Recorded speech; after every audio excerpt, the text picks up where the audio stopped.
Provérbios 6, de 16 a 19.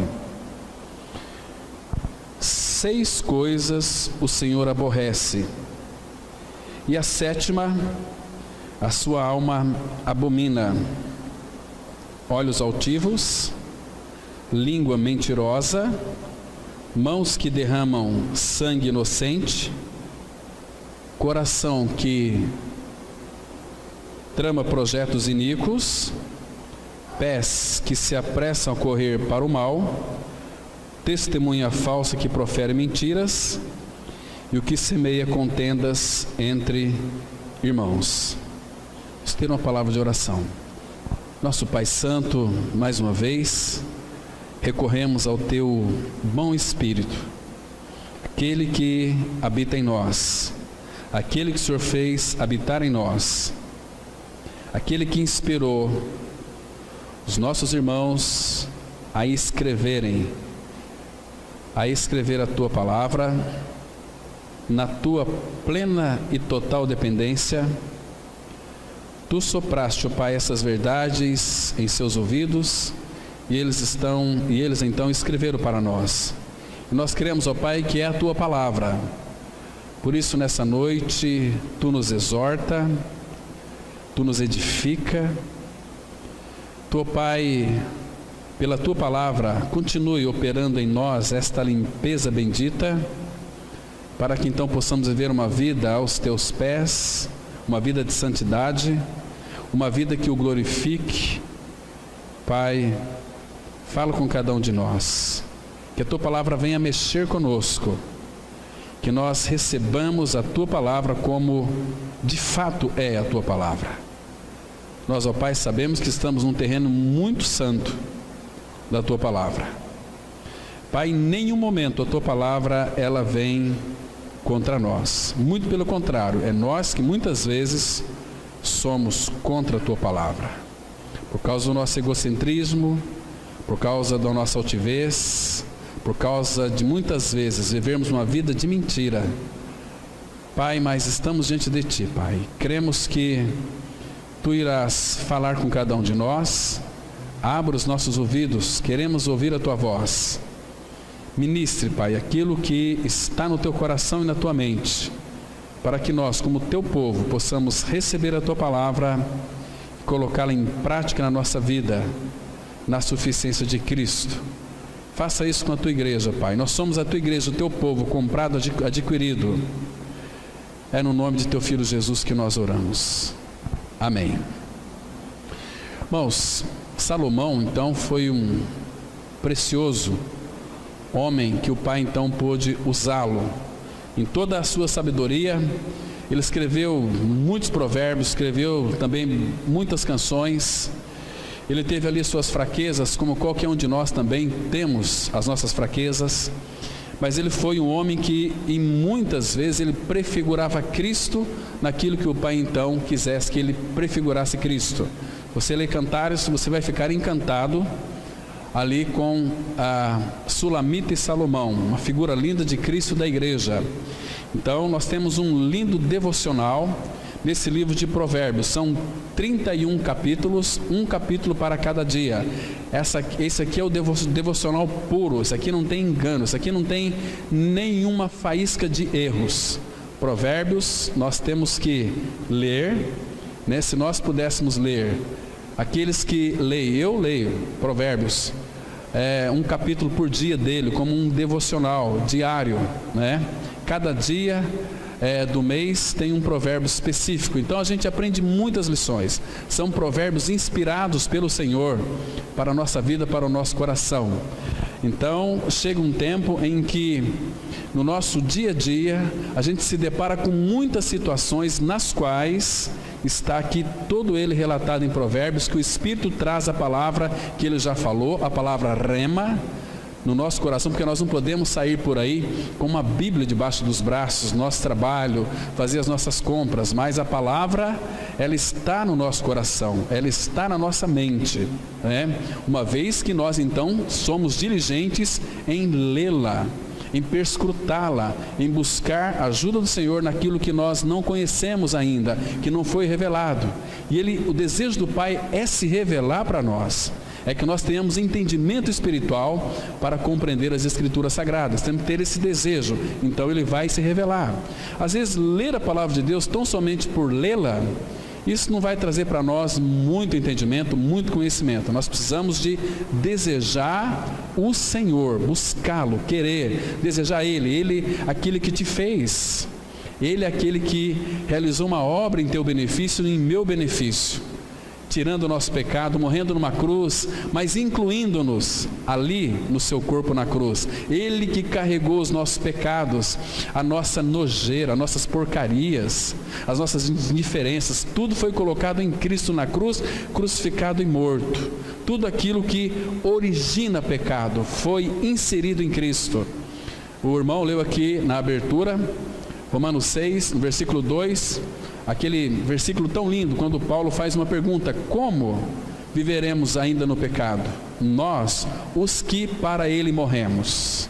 Então, muito interessante. Se nós morremos para o pecado, e a obra que Cristo fez, irmãos, ela é uma obra perfeita e plena e que dura para sempre. Então, temos que ter esta consciência cotidiana e diária: eu estou morto para o pecado. Antes os meus membros eram oferecidos ao pecado, que era para a morte, mas hoje os meus membros ofereço a Deus como fruto da justiça, para praticar a justiça. Então Ele vai fazer isto através de cada um de nós. Irmãos, esse texto que nós lemos aqui, eu sei que não vai dar para a gente analisar todos eles, pelo menos 3 pontos fundamentais nós vamos analisar aqui.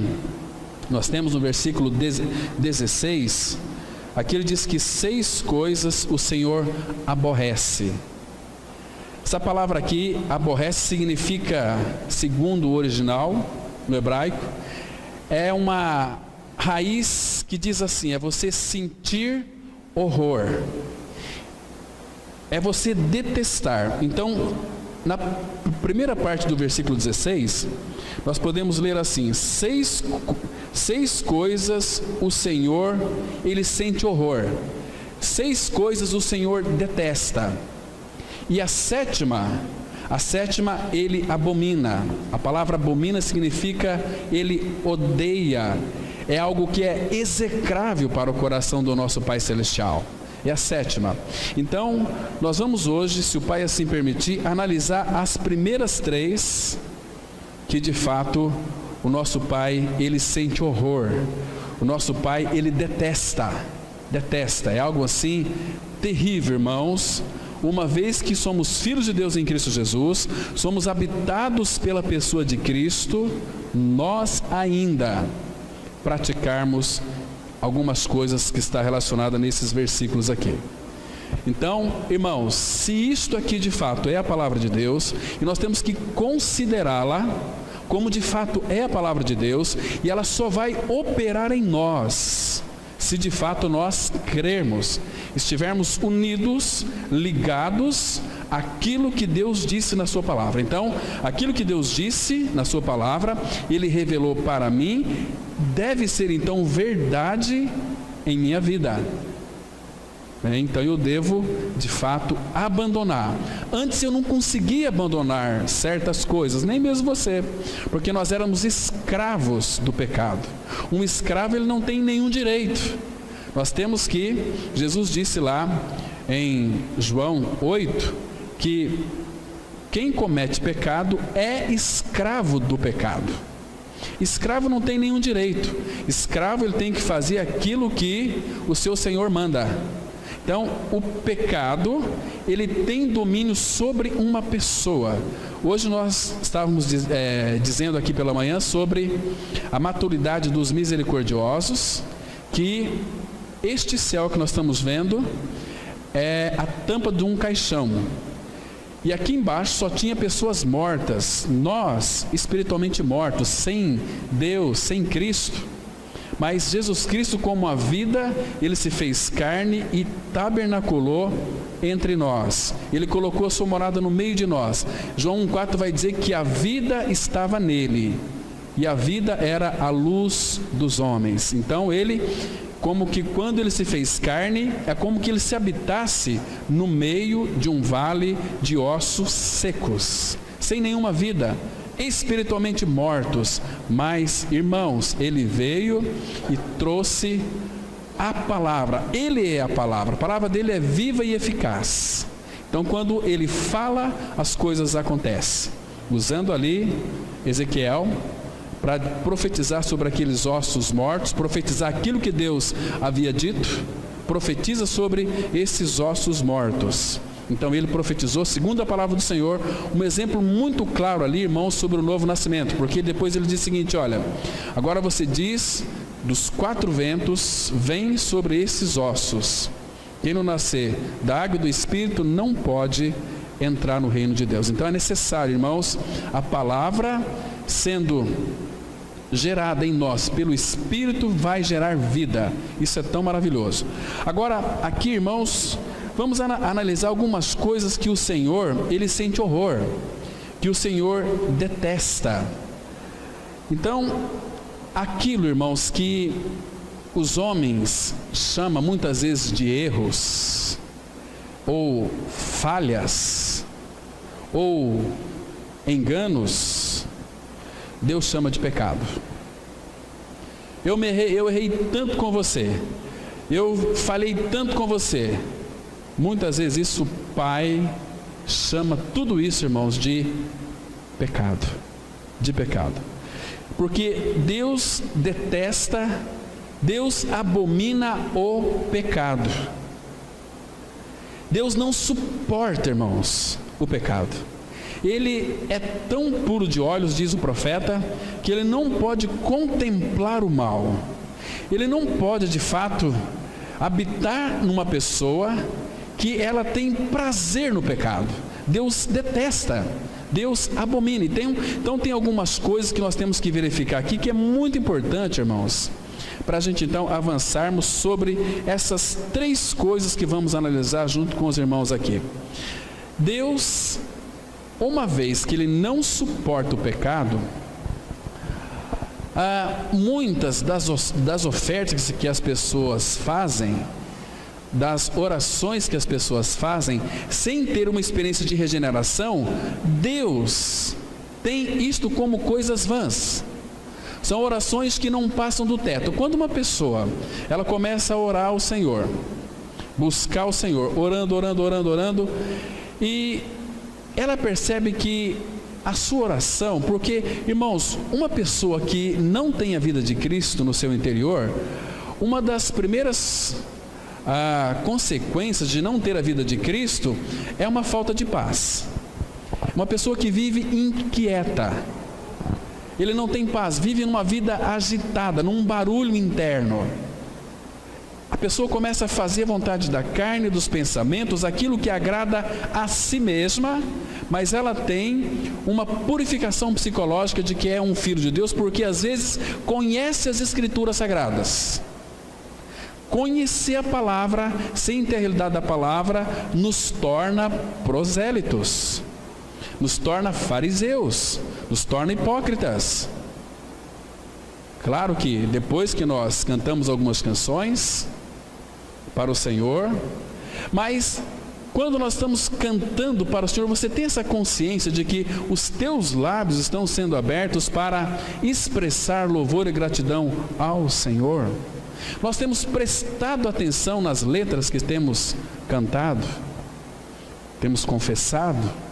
Senão essa adoração também não faz nenhum sentido. Agora, quando uma pessoa, ela pode muitas vezes, sem ter uma experiência de novo nascimento, ofertar a Deus, orar a Deus, sem contudo isso não tem nenhum efeito para ela. Então, essas orações, ela sabe que não são ouvidas, então ela começa a querer fazer coisas, participar de campanhas de oração, campanhas disso, campanhas daquilo, para tentar dobrar o coração de Deus, para que Deus se inclina e ouça e atenda porque ela está fazendo. Não é assim. Filho de Deus não é assim. Deixa eu mostrar, antes de nós avançarmos aqui, deixa marcado aqui, irmãos. Vamos abrir no livro do profeta Isaías, capítulo 1, versículo 13. Isaías 1, versículo 13. Vamos observar aqui algo muito interessante. Deus está dizendo não para aquilo que eles continuamente estavam fazendo. Então, Isaías 1:13, a palavra está dizendo o seguinte: porque Deus condena toda forma de culto hipócrita. E ele diz assim, olha, versículo 12, deixa eu pegar aqui o contexto. Quando vindes para comparecer perante mim, quem vos requereu o só pisardes os meus átrios? Agora, olha o versículo 13. Não continueis a trazer ofertas vãs. Irmãos, em primeiro lugar, o que seria essas ofertas vãs? São aquelas ofertas que a pessoa entrega para o Senhor de bom coração, porque é um dever dela, como foi ensinado nos princípios cristãos. Mas se ela de fato não tiver a vida de Cristo, não foi uma pessoa regenerada, são ofertas vãs que fazemos ao Senhor. Isso é chamado de culto hipócrita. Às vezes nós, até na questão de contribuições também, nós ofertamos uma quantidade exorbitantes, mas às vezes é para chamar a atenção, como acontece em muitas localidades. Uma vez eu fiquei muito admirado, estava em uma comunidade e uma pessoa falou, sentado no banco, junto com a sua esposa. Era uma pessoa muito distinta, era um médico. Aí o pastor, antes de começar o culto, disse o seguinte: olha, nós vamos fazer a reforma aqui do templo, vamos arrumar aqui, nós vamos colocar os fios por aqui. E aquela pessoa falou: não, pastor, vamos colocar os fios daquele lado. Não, mas o engenheiro já veio aqui, alguém que é hábil, que tem toda a capacidade, disse que vai ser por aqui o fio. Não, eu quero que coloque aqui. Aí depois, no outro domingo, toda aquela fiação foi colocado do outro lado. E mais alguns domingos ali naquela comunidade, os envelopes de dízimos, eles eram escritos os nomes e depois a quantidade de dinheiro, eram escritas ali. E coincidentemente eu sentei e estava lá o envelope, assim, com a quantidade de dinheiro que aquele médico ofertava. Eu fiquei admirado, eu entendi por que então que ele tinha tanta voz ali, ele que ordenava, mandava. Misericórdia, irmãos. Ofertas vãs, Então, não continueis a trazer ofertas vãs. O incenso é para mim abominação. O incenso, aqui essa palavra incenso é uma figura das orações dos santos, irmãos.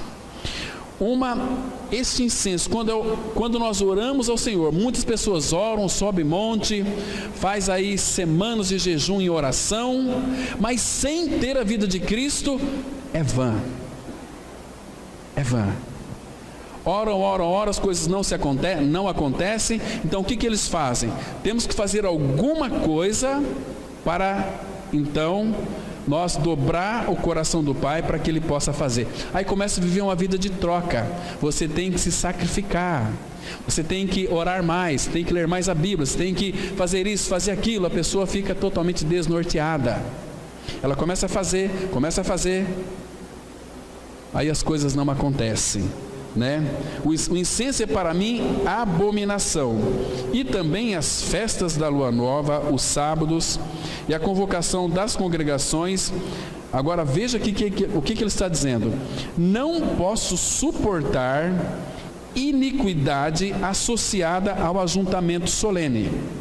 Está vendo? Então, qual era o mal deste povo? Por que as ofertas eram vãs? Por que o incenso era abominação? Porque eles se reuniam, muito bonitinho, com doutrinas, com leitura da lei, tinha suas orações, porém, eram pessoas que tinham uma aparência muito bonita, de filhos de Deus, mas internamente eles eram como que aquilo que Jesus disse para aqueles fariseus: vocês por fora, vocês se mostram muito belos, mas por dentro estão cheios de toda imundícia, de ossos podres. Porque o que importa para o Pai não é o nosso exterior, e sim o interior, né? Então, ele disse assim aqui em Isaías mesmo, capítulo 58, versículo 2, que vai dizer o seguinte: olha, este povo se aproxima de mim, né, com seu coração, eles são povo como que praticam a justiça, né?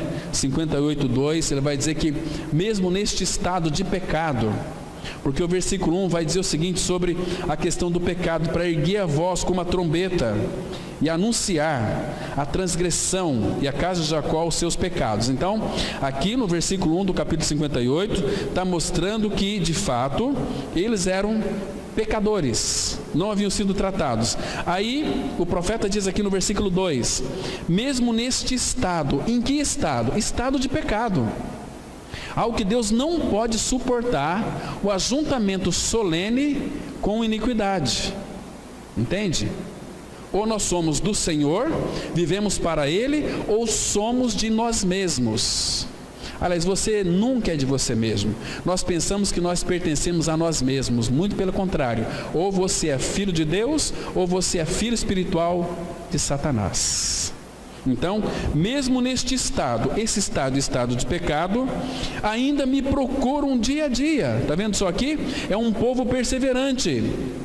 É um povo que estão dentro dos templos, dentro das igrejas, continuamente, mas num estado de pecado. A natureza não foi trocada ainda. Mesmo neste estado, ainda me procuram dia a dia, tem prazer em saber os meus caminhos. Saber aqui está no aspecto do conhecimento. Tem prazer em ler as Escrituras Sagradas, em ler as histórias do Antigo Testamento, em ler as parábolas do Novo Testamento, ler as cartas do Paulo. Tem um monte de conhecimento na cabeça, mas não tem realidade daquilo que eles estão aprendendo. Paulo fala que eles aprendem sempre, mas nunca chegam ao conhecimento da verdade. Por quê? Aprende, mas não responde ao Senhor, não crê naquilo que de fato aprenderam, se torna só conhecimento, e aí a pessoa fica muito confusa na sua mente. É muito conhecimento, a letra começa a matar, aí o Satanás ele tem o seu DDD, lança dúvida, desânimo e desespero na vida dessa pessoa, né? Então, tem prazer em saber os meus caminhos, como o povo que pratica a justiça. Pratica a justiça é uma forma de culto muito adequada. Lemos a Bíblia, vamos para a igreja, oramos, jejuamos, cantamos, até pregamos, mas sem realidade espiritual. A pessoa de Cristo está do lado de fora do coração, não está dentro, né? Então precisa fazer uma cirurgia que o Espírito faz apontando a obra consumada da cruz do Calvário, onde Cristo morreu e incluiu o pecador, para que o pecador então pudesse morrer junto com Cristo e ganhasse a vida de Cristo pela ressurreição. É pela ressurreição que nós ganhamos vida. Um cristianismo teórico não é o da Bíblia.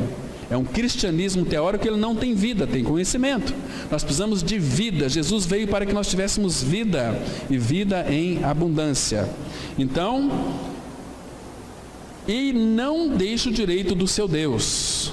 Perguntam-me pelos direitos da justiça, tem prazer em se chegar a Deus. Está vendo? Eles têm prazer em se chegar a Deus, mas é nesse estado de pecado, como um povo que pratica a justiça, me procuram dia a dia, tem prazer em saber os meus caminhos, mas não passa de simples conhecimento intelectual.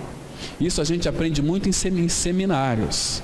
Aprendemos sobre cristologia, soteriologia, um monte de I aí, mas sem realidade espiritual. Irmãos, vamos voltar para o nosso texto básico lá, para nós analisarmos pelo menos 3 pontos aqui específicos sobre essas 6 coisas que o Senhor, Ele detesta. A primeira delas está aqui no versículo 17, que é olhos altivos. O Senhor, Ele detesta, o Senhor sente horror em pessoas que têm olhos altivos. O que significa ter olhos altivos? Primeiro, irmãos, entenda uma coisa. Se você quer ser uma pessoa bem-sucedida em tudo aquilo que você fizer, se você quiser ser bem-sucedido, precisa tirar qualquer aspectos desses pecados aqui, irmãos, da sua vida.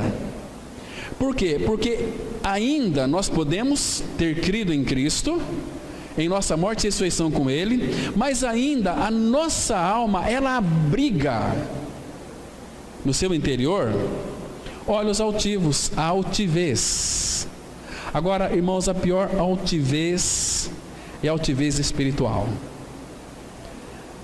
Olhos altivos, Deus de fato Ele detesta. Agora, se você deseja uma vida íntima com Deus, com o Pai, e cheia de bênçãos, odeia o que Ele também odeia: olhos altivos. Olhos altivos foi o motivo da queda de Lúcifer, irmãos. Antes de Adão e Eva pecar, houve uma queda. Lúcifer, ele caiu. Por que ele caiu? Porque ele desejava ser como Deus. Ele disse assim, acompanha aí comigo, abra aí no profeta Isaías, capítulo 14. Veja aqui o grande mal de Lúcifer, 14, versículo 12, do livro do profeta Isaías. Vamos verificar aqui a causa da queda daquela estrela da manhã, que é o filho da alva, que era Lúcifer. Isaías 14, verso 12, a palavra diz assim: como caíste do céu, ó estrela da manhã, filho da alva, como foste lançado por terra, tu que debilitava as nações. E a palavra continua dizendo, agora, versículo 13: tu dizias no teu coração, eu subirei ao céu, acima das estrelas de Deus, exaltarei o meu trono e no monte da congregação me assentarei nas extremidades do norte. Subirei acima das mais altas nuvens e serei semelhante ao Altíssimo. Irmãos, olhos altivos nós podemos ter muitas vezes inconscientemente. Olhos altivos é uma pessoa muito arrogante, é a pessoa que sabe tudo, é a pessoa que ela se basta em si mesma, uma pessoa que gosta de ser consultada, uma pessoa que se fizer alguma coisa e não me consultar, eu vou ficar tiririca. Uma pessoa que quer ter o domínio porque ela é em primeiro lugar, ela tem que ser a mais requisitada, é arrogante, ela é a que sabe tudo, não é assim? Pessoas assim Deus abomina, Deus detesta, Deus sente horror. Terrível isso, porque é muito claro que uma das coisas que Deus aborrece é olhos altivos.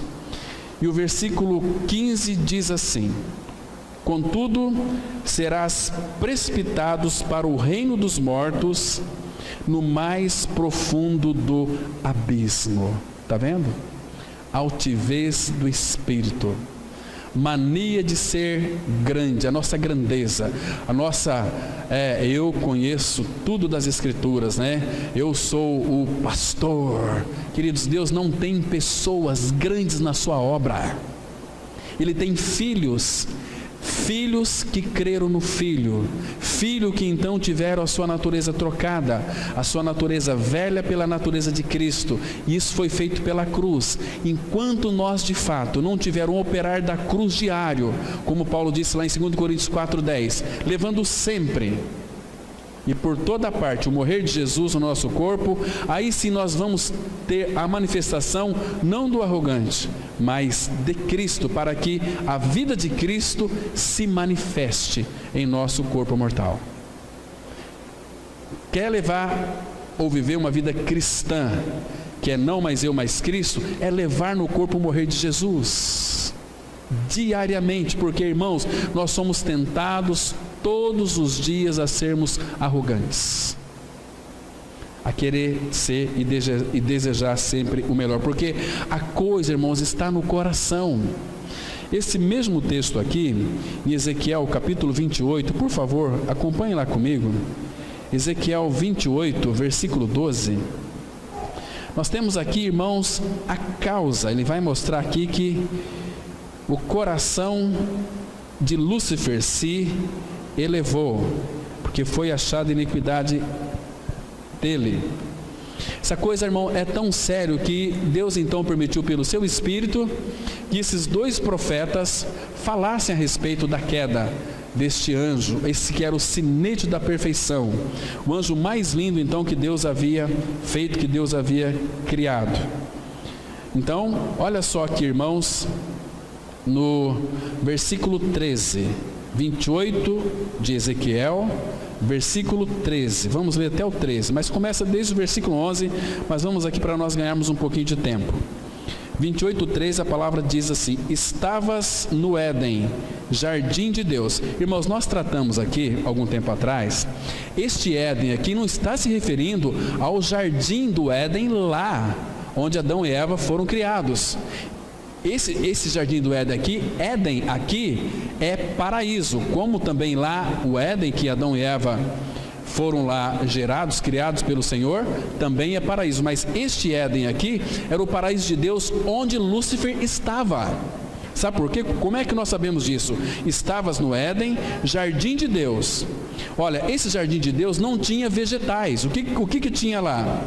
Jardim de Deus, de todas as pedras preciosas te cobrias. O sardio, topázio, o diamante, o berilo, o ônix, o jaspe, a safira, o carbúnculo e a esmeralda. Então, de ouro se te fizeram os engastes e os ornamentos. No dia em que foste criado, foram eles preparados. Então, era lá. Este Éden aqui é o paraíso lá, onde Lúcifer vivia com o Senhor. Ele era o sinete da perfeição, o querubim da guarda. Aí, olha o versículo 14. Tu eras querubim da guarda, ungido, e te estabeleci, permanecias no monte santo de Deus, no brilho das pedras andavas, lá, não aqui, na terra que foi o paraíso. Veja o versículo 15. Perfeito eras nos teus caminhos, desde o dia em que foste criado, até que se achou iniquidade em ti. Nós temos uma tendência de pensar que o diabo, ele tem chifre, tem rabo e tem tridente. Isso não existe na Bíblia, irmãos. Quem criou o diabo com chifres, rabo e tridente foi o homem. Satanás, Lúcifer, ele é o anjo de luz que caiu. Ele continua sendo luz. A palavra fala lá em 2 Coríntios capítulo 11, a partir do versículo 12, que ele se transfigura em anjo de luz. E não é de admirar que os seus próprios ministros se transformem em ministro de justiça. O diabo tem os seus ministros, tem os seus pastores, tem os seus pregadores, que não tem nada a ver com o Evangelho. Pregam a Bíblia, mas não pregam a palavra de Deus. Falam das visões do seu próprio coração, dos engodos do seu próprio coração. Então, Lúcifer caiu por quê? Porque foi achada iniquidade nele. E qual era essa iniquidade? Versículo 17, presta atenção. Elevou-se o teu coração por causa da tua formosura, corrompeste a tua sabedoria por causa do teu resplendor, lancei-te por terra. Então, aquele jardim do Éden não era o paraíso aqui onde Adão foi criado, também era o Éden, também era um paraíso, mas era na terra. Então, ele caiu do outro Éden, do jardim de Deus, que era lá, não aqui. Entende? Porque senão não faria sentido para nós esse versículo 17 aqui, lancei-te por terra. E aí ele caiu lá no jardim do Éden, onde já estava Adão e Eva, que o Senhor os criou então. O Senhor criou e soprou fôlego das vidas em Adão. Ele se tornou então uma alma vivente. E aí então, o que ele fez? Ele se transformou ali em forma de serpente e iludiu Eva. E ambos caíram. E nós também caímos nele. Porque Romanos vai dizer o seguinte, Romanos 5,12: assim como por um só homem Adão, entrou o pecado no mundo, pelo pecado a morte passou a todos os homens, por isso é que todos pecaram. Mas, irmãos, Cristo veio. Ele veio como Cordeiro de Deus que tira, que remove o pecado do mundo. Ele já tirou o seu pecado? Irmãos, é impossível, irmãos, o Senhor tirar o nosso pecado e nós vivermos ainda no pecado. Não tem possibilidade. Ou então a nossa vida é uma vida de mentira. Ou então nós somos uns arrogantes espirituais, mas sem realidade espiritual. Porque João, escrevendo na sua carta, 1 João 3,8, depois você pode conferir, aquele que comete pecado, quem comete pecado procede do diabo. Há uma procedência maligna. Quem comete pecado é do diabo, diz a palavra de Deus. Não pode ser do Senhor, procede dele. Quem comete pecado procede do diabo. Para isto, o Filho de Deus, nosso Senhor Jesus, se manifestou para destruir, para desfazer as obras do diabo. E foi na cruz, nós lemos aqui, cantamos aqui, sabendo isto, que o nosso homem velho foi com ele crucificado, para que o corpo do pecado seja destruído e não sirvamos mais ao pecado como escravos. Nós temos que tomar muito cuidado com pregação de pastores. Temos que examinar as Escrituras para ver se as coisas são de fato assim. Senão você vai comer gato por lebre. Irmãos, não brinque com a sua alma, ela é eterna. Agora, se você crê na palavra de Deus, crê na obra consumada do Calvário, que vai determinar onde você vai passar a eternidade. Puxa vida, eu fico assim com muita tristeza em meu coração quando eu vejo jovens que vão para as baladas, quando eu vejo jovens, meninas e meninos saindo, indo para esses motéis da vida e são evangélicos e dormindo. Queridos, isso é fornicação. Deus detesta, é horror diante de Deus, porque querem satisfazer uma paixão carnal. Irmãos, nós não podemos brincar com a obra da cruz. Não podemos pisar, calcar o sangue de Cristo. Talvez pessoas que por 30 segundos de um prazer sexual pisam no sangue de Cristo, esnoba de Cristo, cospe em Cristo, e eu tenho que satisfazer os meus desejos carnais. Não importa. Eu já vi muitos meninos e meninas vieram falar comigo. Eu dormi com o meu namorado, dormi com a minha namorada. Nós somos evangélicos, somos batizados, nós nos amamos, e o que importa é isso. Não me importa isso, vocês vão perecer. Vocês não estão reconhecendo. Quando uma pessoa pratica isso, significa que a obra da cruz não teve valor na minha vida. E aí depois eles andam com o nariz empinado, os altivos. Mas o Senhor conhece o seu coração. O Senhor sabe o que está aí dentro. Irmãos, quando a palavra fala, sede santos que eu sou santo. Sede santos, diz Pedro, 1 Pedro 1, 14 e 15.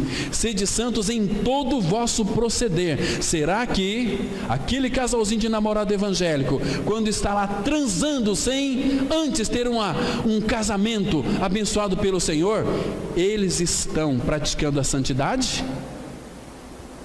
Avaliem. Isso aqui é válido para casados também. Hoje tem muitos homens e muitas mulheres viciados em pornografias, totalmente aí ficando como que satisfazendo um desejo carnal, almático. Confessou que morreu com Cristo, ressuscitou com Cristo, mas a alma tem que ser tratada. Queridos, negar a si mesmo não é fácil, é muito difícil. Mas é esse que Jesus faz os convites. Quem quiser vir após mim, a si mesmo se negue, dia a dia tome a sua cruz, então você siga-me. Quer me seguir? Negue-se a si mesmo, toma a cruz e siga-me. Aí é um cristão de verdade. Vai sofrer? Claro que sofre. Para deixar vício é terrível, irmãos. Deixar vícios de novelas, vícios de filmes, vícios de pornografia, vícios de futebol, vícios de uma série de coisas, porque nós trocamos a reunião da igreja, a igreja pela qual Cristo comprou com seu precioso sangue, por outras coisas. Meu irmão, minha irmã, como vamos apresentar diante de Deus um dia? Com a nossa cara lambida, Senhor, será que vamos ter coragem de encará-lo? Isso é muito sério, irmãos. Isso é muito sério, seríssimo demais. Então aqui, elevou-se o teu coração por causa da tua formosura, corrompeste a tua sabedoria por causa do teu resplendor, lancei-te por terra, diante dos seis te pus, para que te contemple. Satanás já está totalmente derrotado, falido.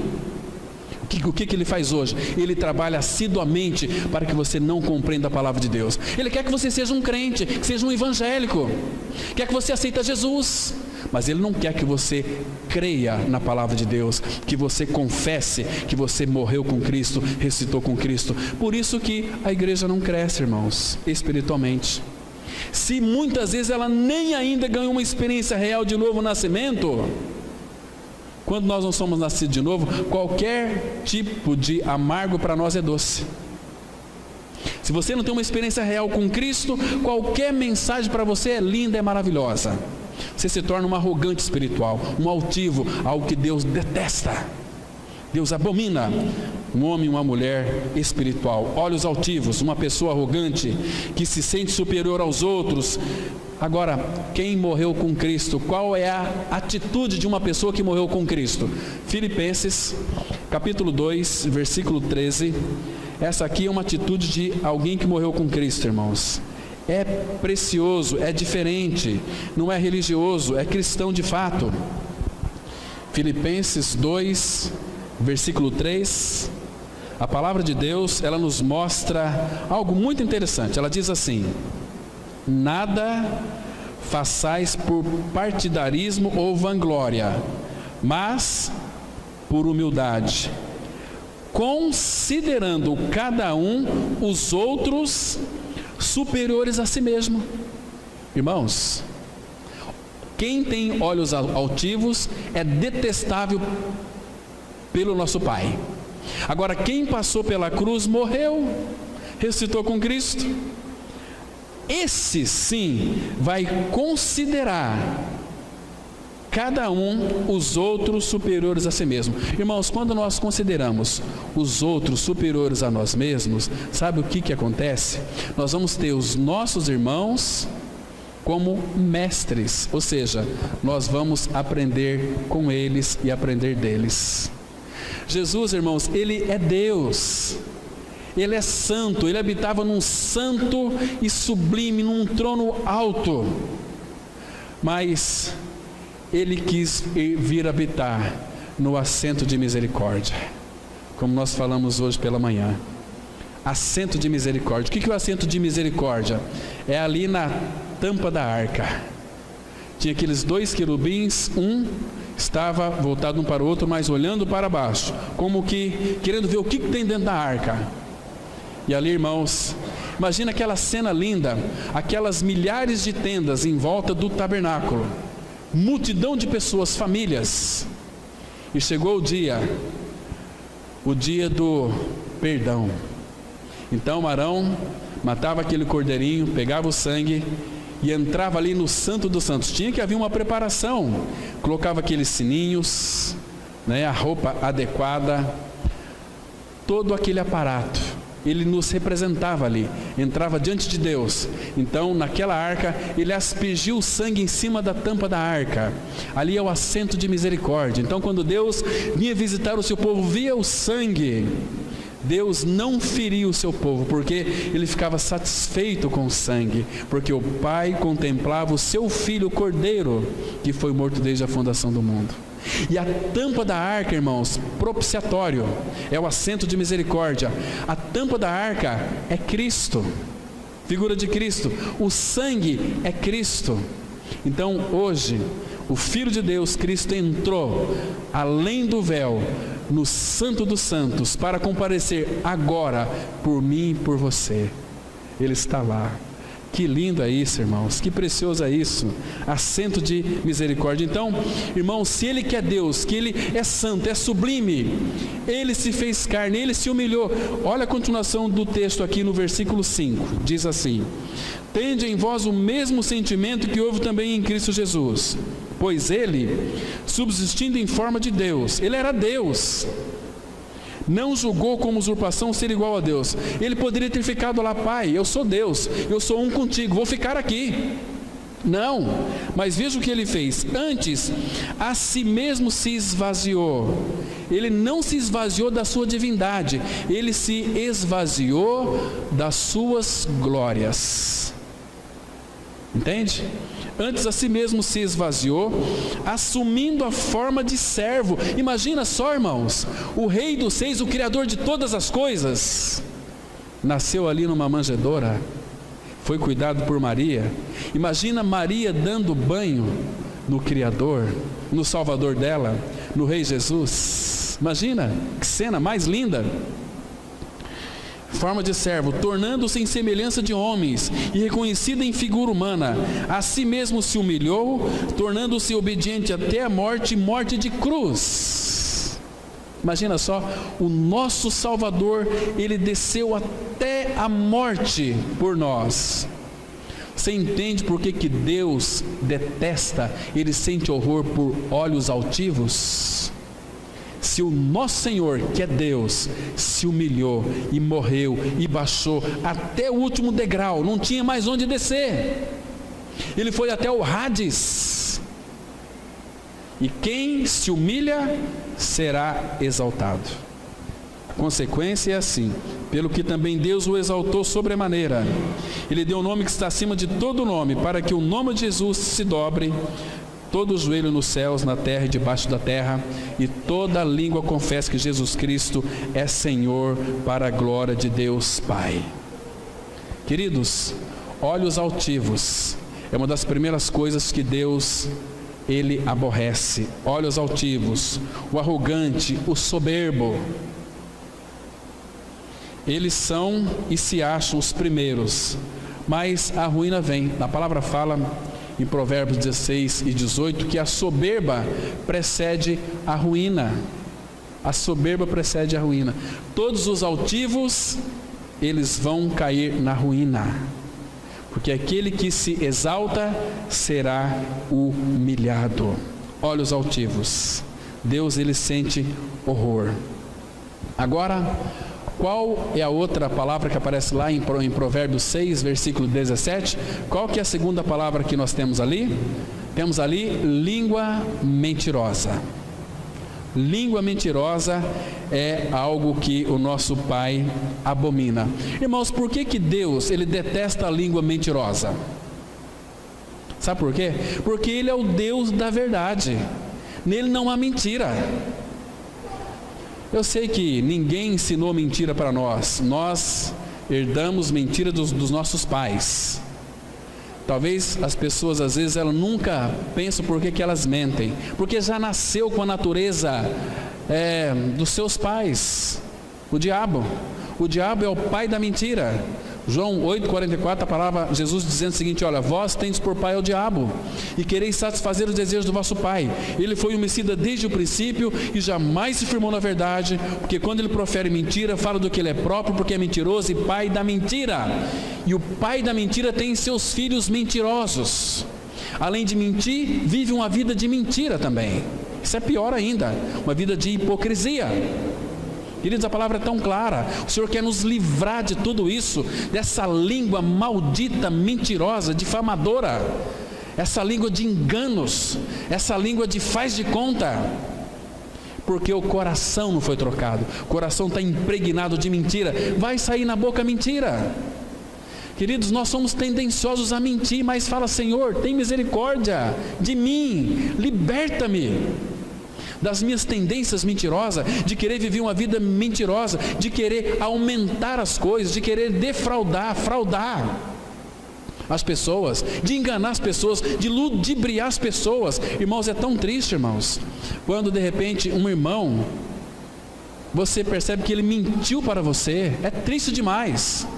E tem aqueles que são os irmãos cara de pau, que diz assim: olha, faz lá uma brincadeira idiota, imbecil, e fala: fiz isso por brincadeira. Isso é como que uma loucura daqueles que lançam flechas com fogo. Abra sua Bíblia em Provérbios capítulo 26 de Provérbios. Olha que coisa terrível aqui, isso aqui, irmãos. Provérbios 26. Eu disse para vocês que seria uma palavra de exortação. 26, versículo 18 e 19. Provérbios 26, 18 e 19. Isso aqui é algo que Deus detesta. Deus sente horror, porque Ele nos refez em Cristo para sermos santos. Diz assim a palavra: como o louco que lança fogo, flechas e morte, assim é o homem que engana o seu próximo e diz: fiz isso por brincadeira. Está vendo aqui? Deus detesta isso. Ah, foi uma brincadeirinha. Ah, não é assim? É a mesma coisa que você lançar lança fogo, flechas de morte, para matar, para ferir, para machucar, e a pessoa está lá chorando, machucada, e você diz assim: ah, eu fiz isso por brincadeira. Ah, e se eu soubesse que você ia ficar assim, não teria feito. Você fez sim, porque você tem um coração enganoso, mentiroso, e nós fazemos isso. Deus detesta isso aqui, irmãos. Deus detesta, Deus sente horror disto aqui. Deus detesta o exagero, a fraude, a falsa declaração dessa língua mentirosa que sai dos nossos lábios. A pessoa prefere mentir do que falar a verdade. Olha aqui nos Salmos 52, versículos 3 e 5. Nós estamos lendo Bíblia, irmãos, conferindo aqui na palavra de Deus itens fundamentais para nós termos uma vida saudável e considerar isso diante do Senhor. Senão a nossa vida vai ser uma vida de: estou na bênção. Está na bênção nada, está sendo amaldiçoado cada dia que passa, porque pela sua própria língua. 52, 3 e 5, a palavra diz assim, 52, 2 a 5: a tua língua urde planos de destruição, é qual navalha afiada, ó praticadoras de enganos. O que a nossa língua é, irmãos? Tudo isso aqui, navalha afiada. Língua mata mais do que bala de revólver. Língua mata mais do que espada. Língua deixa as pessoas alijadas. Versículo 3: amas o mal antes que o bem, preferes mentir a falar retamente. Querido, se a verdade habita em nós, Cristo, por que essa tendência de contar mentiras? De viver uma vida de mentiras? Uma vida cristã fictícia? Que negócio que é esse? Versículo 5: também Deus te destruirá para sempre, há de arrebatar-te e arrancar-te da tua tenda e te extirpará da terra dos viventes. Está vendo? Serão destruídos pelo Senhor. E a palavra fala, irmãos, que os mentirosos não vai durar muito tempo não. Os mentirosos não passam de 70 anos. Agora os retos, aqueles que renasceram em Cristo Jesus e têm a verdade habitada dentro, que é o próprio Cristo, esses vão viver para sempre. Vamos conferir esse texto aqui, irmãos. Provérbios capítulo 12, versículo 19. Provérbios 12, versículo 19. Irmãos, essa verdade tem que fazer efeito na nossa vida, ou então nós vamos viver uma vida totalmente acomodado, sem compromisso, fazendo aquilo que nós queremos. Você acha que foi para isso que Cristo morreu numa cruz? Para a gente fazer aquilo que nós queremos? Olha só, Provérbios 12, versículo 19. O lábio veraz. O que é veraz? É aquele que diz a verdade. Então o lábio veraz permanece para sempre. A ideia aqui para sempre é eterno, porque se o lábio dele sai a verdade, porque o seu coração foi trocado. E olha a parte B: mas a língua mentirosa apenas um momento. Essa palavra aqui, um momento, é apenas um sopro. A nossa vida é como um sopro, diz Tiago. Um sopro. E por aí vai. Irmãos, qual é o maior prazer que o pai tem nos seus filhos? É quando seus filhos andam na verdade. Abra sua Bíblia em 3 João 1, versículo 4. 3 João 1, versículo 4. O pai não tem maior alegria do que essa, irmãos. Veja aqui o desejo do coração do nosso Pai Celestial. Ele diz assim, olha, 3 João 1, versículo 4. Olha, recebe essa palavra como que Deus falando ao seu coração. Ele diz assim: não tenho maior alegria do que esta, há de ouvir que meus filhos andam na verdade. Está vendo, irmãos? Aquele que tem uma língua mentirosa, o pai detesta, o pai sente horror. O pai não se compraz nele, porque não tem nada de verdade ali. É só mentira, uma vida de mentira. É uma vida de si para si, né? Como que tem muitos que pensam que são cristãos, mas não tem nenhuma realidade. Como aquele fariseu, ó Deus, ele orava de si para si. Graças te dou porque eu não sou como os demais. Homens, roubadores, injustos, eu dou dízimo, eu pratico, eu leio, eu faço tudo isso. E aquele publicano batia no peito: Senhor, tem misericórdia de mim que sou pecador. Aquele publicano estava dizendo a verdade, reconhecendo que era um pecador e carecia das misericórdias do Pai. Esse desceu justificado, mas aquele arrogante, aquele olho altivo, aquele mentiroso, não, ele não desceu justificado, né? Então, irmãos, para nós encerrarmos, vamos ver só mais um ponto aqui. Provérbios 6,17, a outra palavrinha que aparece lá, são mãos que derramam sangue inocente. Ou seja, derramar sangue inocente, está falando de quê aqui, irmãos? Olha, no Brasil, muitas clínicas estão ganhando hoje com abortos. Outra coisa que Deus detesta é aqueles que derramam, mãos que derramam sangue inocente. Que se todos são pecadores, claro que está falando aqui, não tem outra maneira de nós pensarmos que seja aborto, porque derramam sangue inocente. Todo mundo que está neste mundo aqui é pecador, sem a vida de Cristo são pecadores. E a gente vê os assassinatos, furtos de mão armada, latrocínio, né? Que roubo seguido de morte. Então eles não mataram inocentes, mataram pecadores. Mas aqui são mãos que derramam sangue inocente, são os abortos. Irmãos, hoje o que nós temos visto? Aqui mesmo em nossa cidade, irmãos, quantos abortos. E muitas vezes com auxílio de pessoas que às vezes têm um certo conhecimento bíblico. Aqueles conselhos, olha, como aquele pastor, a moça estava grávida, chegou para o pastor e falou assim: olha, pastor, eu estou namorando o rapaz do louvor e nós tivemos um caso e agora eu estou grávida. O que eu faço agora? Eu tenho que falar para os meus pais. Ele disse: olha, minha filha, eu não te posso aconselhar, mas se você fosse a minha filha, eu mandaria você fazer um aborto. Mas como você não é, vai falar com os seus pais. Irmãos, e foi isso que a menina fez. Ela fez um aborto. E até hoje ela sofre na sua consciência. Eu não sei se ela está viva ainda. Morava lá em Londrina, no norte do Paraná. E ela ouvia vozes de crianças chorando toda a sua vida. A vida dela virou um inferno. Por quê? Um pastor disse assim para ela: se você fosse a minha filha, eu mandaria você fazer um aborto. Misericórdia. Então Deus detesta aqueles que derramam sangue inocente. É terrível, irmãos, porque, amados, o nosso Deus é o nosso Pai.